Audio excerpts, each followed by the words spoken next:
Hello everyone, welcome to my channel. तो आइए आज की क्लास स्टार्ट करते हैं। आज हम पढ़ेंगे राग की परिभाषा और इसके नियम। राग शब्द की जो उत्पत्ति है वो रंज धातु से हुई है, जिसका अर्थ है प्रसन्न करना या फिर खुश करना। अतः ध्वनि की वह विशेष रचना जिसमें स्वर तथा वर्णों के कारण सौंदर्य हो। देखो, जो राग की परिभाषा है उसमें ये कहा गया है कि जिसमें स्वर और वर्ण दोनों हों और जो श्रोताओं के चित्त को प्रसन्न करे। श्रोता यानी कि जो सुनने वाले लोग होते हैं, और चित्त यानी कि हृदय, उसे राग कहा जाता है। राग के नियम है, राग में मधुरता और कर्णप्रियता होनी चाहिए जिससे हमारे चित्त को प्रसन्नता प्राप्त हो। प्रत्येक राग किसी न किसी थाट से उत्पन्न होता है। जिस थाट से राग उत्पन्न होता है उस थाट के स्वरों की झलक उस राग में अवश्य मिलती है। देखो, थाट को रागों का पिता कहा जाता है। मतलब कोई भी राग अगर बनेगा तो वो थाट से ही बनेगा। तो अगर हम यही इसमें एग्जाम्पल दिया हुआ है कि जैसे कल्याण थाट है, ठीक है, हम थाट वाला टॉपिक कर चुके हैं, हमने 10 थाटों के बारे में पढ़ा था। हमने कल्याण थाट में देखा था कि हमारा जो म स्वर है वो क्या लग रहा था, तीव्र। सारे गाम पा धा नी 7 स्वर का समूह होता है और इसमें शुद्ध या विकृत स्वर का मेल रहता है। तो इसमें क्या है कि जो म स्वर है वो आपका तीव्र है। तो ये स्वर समूह से बना है। जो कल्याण थाट है वो किस स्वर समूह से बना है, इस सारे गामा पा धा नी और म तीव्र रहेगा आपका। इस थाट से बने राग में, इस थाट से मतलब कल्याण थाट से बहुत सारे राग उत्पन्न होते हैं। तो उसमें से एक यमन राग भी है। यमन में इसकी झलक मिलती है। यमन राग में भी म स्वर जो है तीव्र लगता है, और कल्याण थाट की बात करें तो इसमें भी म तीव्र लगता है, ठीक है। तो इसलिए जो कोई भी राग है वो किसी ना किसी थाट से ही उत्पन्न होगा। थर्ड पॉइंट है, राग में कम से कम 5 स्वर होने चाहिए। देखो, राग में कम से कम 5 स्वर और अधिक से अधिक 7 स्वर, मतलब 5 से कम नहीं होने चाहिए और 7 से ज़्यादा नहीं।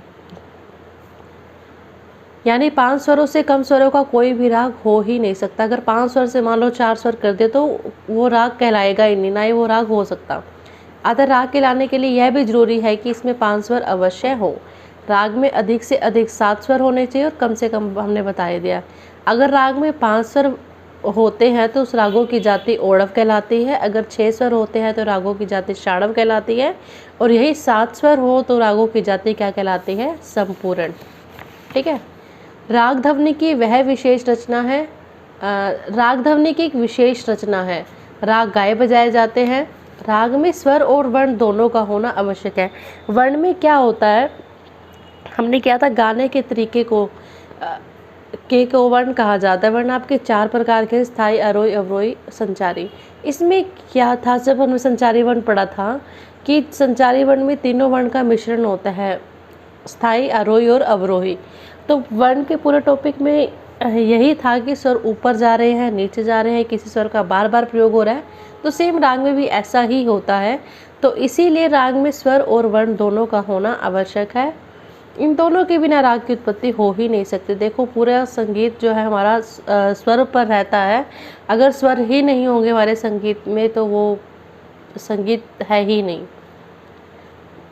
तो इन दोनों के बिना राग की उत्पत्ति नहीं हो सकती।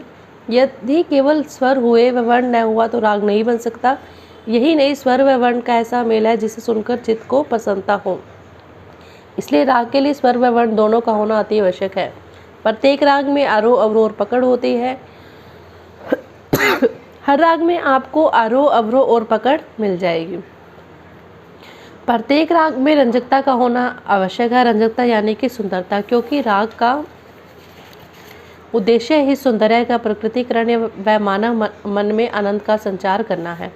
हर राग में वाद्य स्वर होते हैं, संवादी स्वर होते हैं, आपको पता ही है। वाद्य संवादी स्वर से ही राग के गायन और वादन का समय निश्चित होता है। राग के वाद्य और संवादी स्वरों से हमारा राग का गायन समय निश्चित होता है। और वाद्य संवादी स्वर होते क्या है, तो वाद्य स्वर वो होता है जिसका राग में सबसे ज़्यादा प्रयोग किया जाए, और संवादी स्वर वो होता है जिसका वाद्य स्वर से तो कम लेकिन अन्य स्वरों से ज़्यादा प्रयोग किया जाए। आपका क्या कहलाता है, संवादी स्वर। सा स्वर प्रत्येक राग का आधार स्वर है। सा जो स्वर है वो प्रत्येक राग का आधार स्वर है, क्योंकि सा स्वर का प्रयोग हर राग में, हर कुछ भी गाना गाओ आप, सा स्वर का प्रयोग तो होता ही होता है। तो इसलिए अगर रागों की बात की जाए तो 7 स्वर जो है प्रत्येक राग का एक आधार स्वर है। ये स्वर तो आपको हर राग में मिलेगा ही मिलेगा। सा और पा स्वर कभी भी राग में वर्जित सा स्वर जो है कभी भी राग में वर्जित नहीं होता। यद्यपि सभी रागों का समय शास्त्रकारों द्वारा निश्चित है। जैसा कि पता है कि रागों का जो गायन समय है वो विद्वानों के द्वारा, संगीत विद्वानों के द्वारा, शास्त्रकारों के द्वारा निश्चित किया गया है। किंतु कुछ राग ऐसे भी हैं जो कुछ विशेष ऋतु में हर समय गाए बजाए जा सकते हैं।